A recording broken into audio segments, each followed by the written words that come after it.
Thank you for joining me for another video as part of Colorado State University's Grow and Give, a modern victory garden project.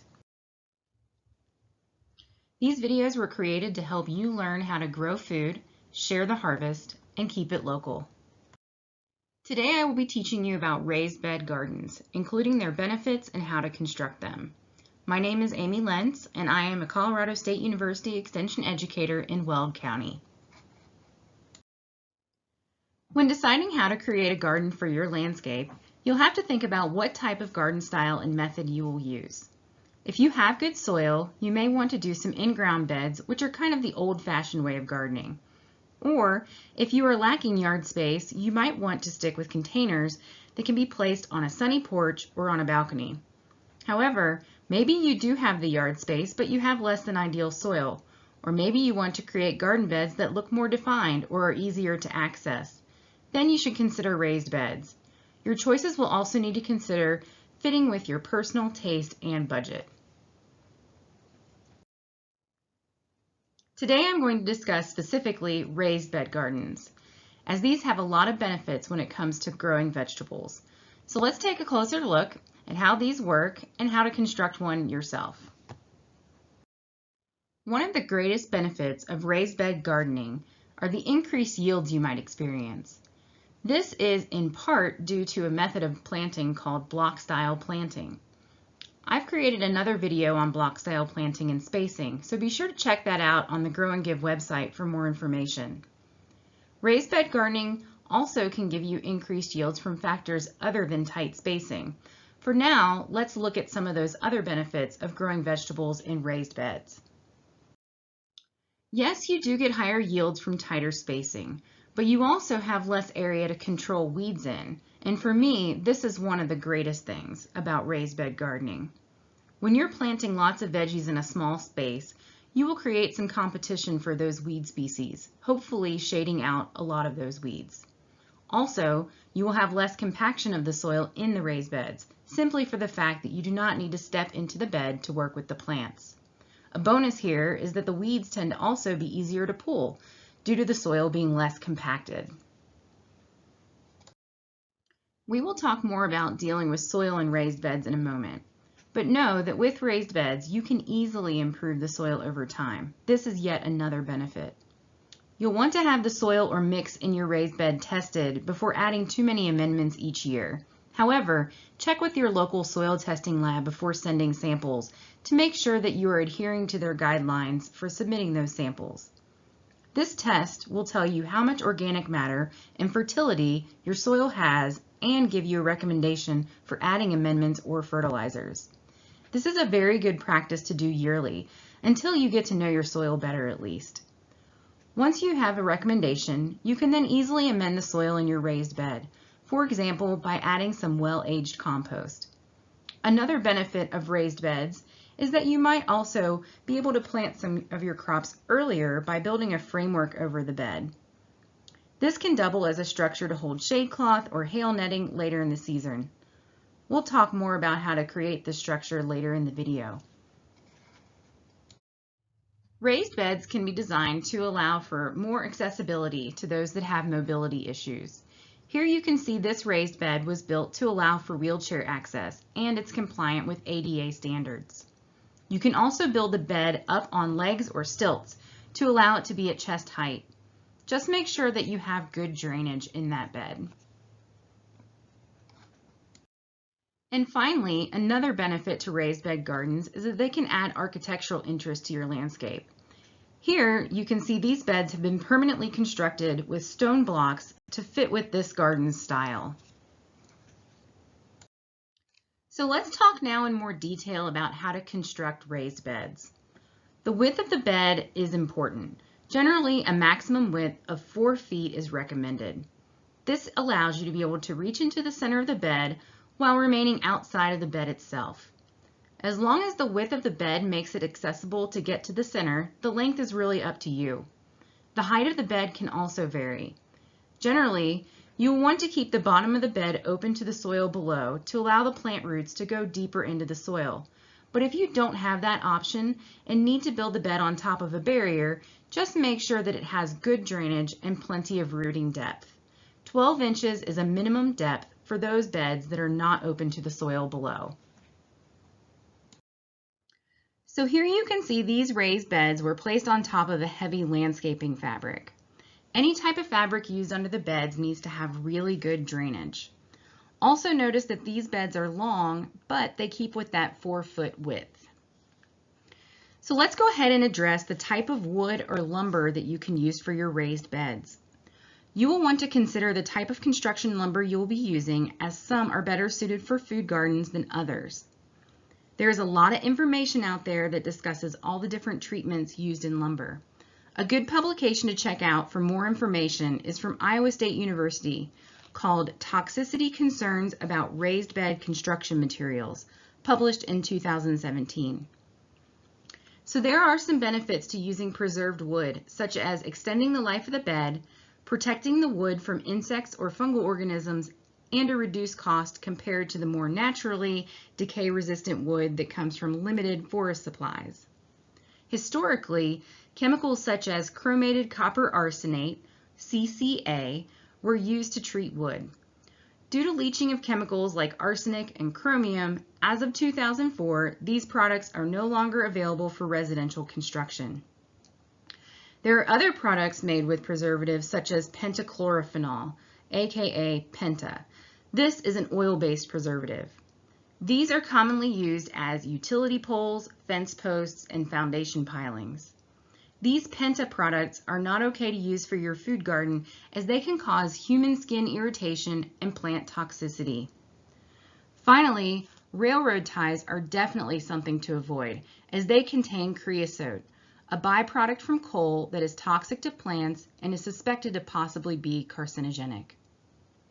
So, in general, avoid using any of these types of lumber. Newer lumber products utilize copper in different forms to act as a wood preservative.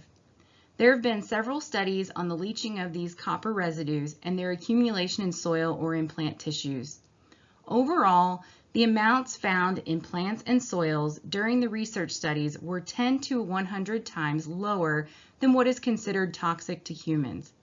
However, if you are going to use newer types of treated lumber, you should consider using a heavy plastic liner or polypropylene fabric liner between the treated wood and the garden soil.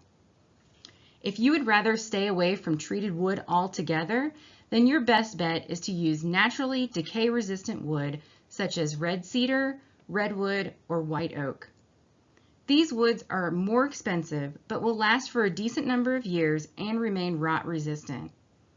There are other options mentioned in the article from Iowa State University, so please check out that resource for more in-depth information on this subject.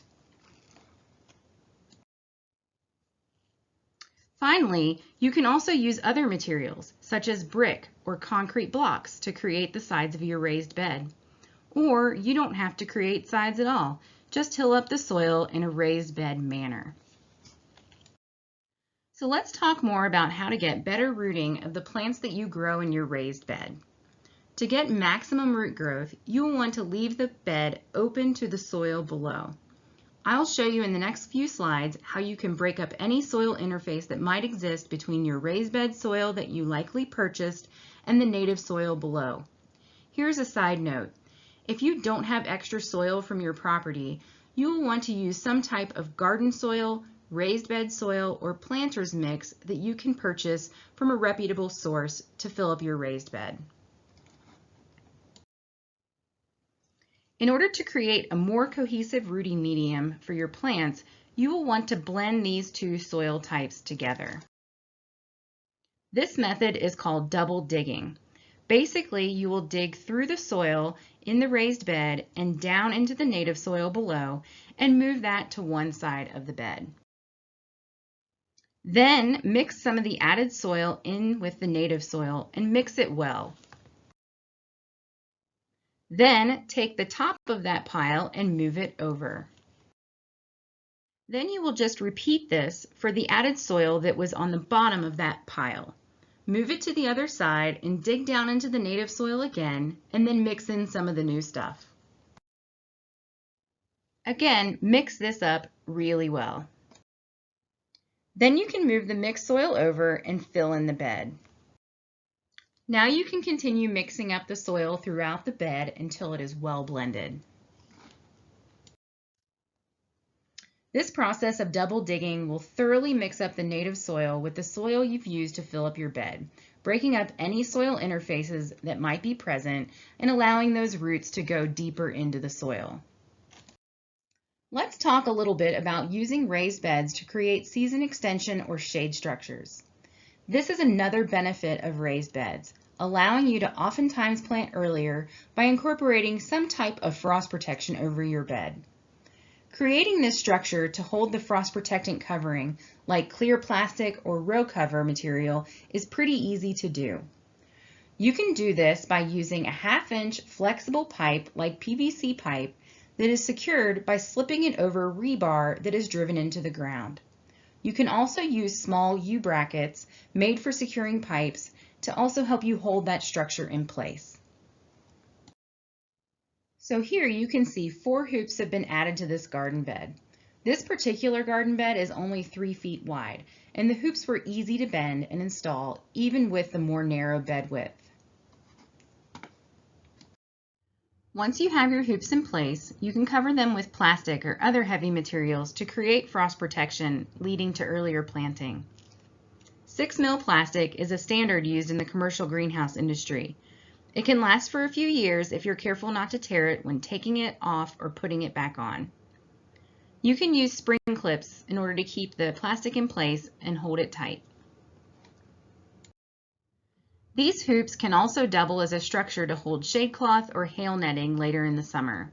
Hail is very common in Colorado, so having this extra protection can make a real difference if we have a hailstorm. You can also cover the structure with materials like bird netting if birds are an issue in your garden. So here's a summary of some of the pros and cons when it comes to gardening in raised beds. Let's start with the pros, many of which we've already covered. You may have reduced weeding due to tighter spacing. This might also lead to higher yields. The size of the bed and the fact that you don't have to step in the bed makes it easy to work with your crops and reduces soil compaction. It's easier to improve the soil over time with raised beds. Adding season extension structures can also allow for earlier planting. And finally, these beds can be designed for greater accessibility. There are a few negatives that should be mentioned. First, you might have to water your raised beds more often than your in-ground beds. Because the soil is above ground, it is more exposed to temperature changes and evaporation. The soil may cool faster because it is more exposed. Also, because the soil is contained in a closed system, you might have to monitor your nutrients more carefully.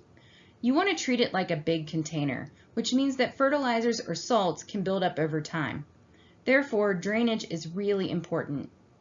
You need to have well-drained soil or mix in your raised bed. Finally, because you are creating a somewhat permanent structure, you will be limited to the size that you choose to make. There are modular raised bed systems that you can buy and essentially snap together. They are nice for beginner gardeners because you can put them together and take them apart if you want to reconfigure your design. But they can also be more expensive than building a structure with common building materials like lumber. So hopefully you're now more knowledgeable about how to make your own raised bed garden. For more information from Colorado State University on this subject, check out our article on our Plant Talk website. Thanks for joining me for this video on raised bed gardening. For all of your gardening questions, you can contact your local CSU Extension office or check out the CSU Extension website.